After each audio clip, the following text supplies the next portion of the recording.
guys, so for today's vlog, we're going to talk about sustainable development goals. I choose goal 1, which is no poverty. So first, what is poverty? Poverty is a state or condition which a person or community lacks the financial resources and other essential for a minimum standard of living.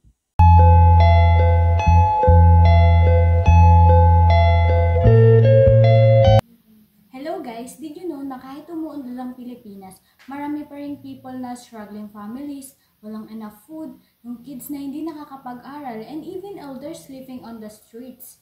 It's not just a problem para sa iilan, it's a problem for all of us. That's why we need to end poverty by 2030 para lahat ng Pilipino can have a better life and more have opportunities. 5 reasons why we need to end poverty by 2030. Number 1, nobody should go hungry or be homeless. So guys, everyone deserves enough food and a safe place to live. It's not okay na may mga tao pa rin na natutulog sa streets or walang makain every day. Number 2, healthier and more productive nation. So kapag yung poverty nag-decrease, more people are healthy and have jobs. So that means faster progress for the country and more chances for everyone. Number 3, better future for the kids. So guys, if we end poverty, more kids can stay in school and pursue their dreams, right?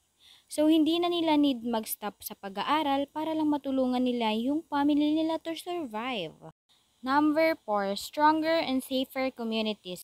So guys, less poverty means less crime and safer neighborhoods because people will work together para mas maayos ang buhay ng lahat.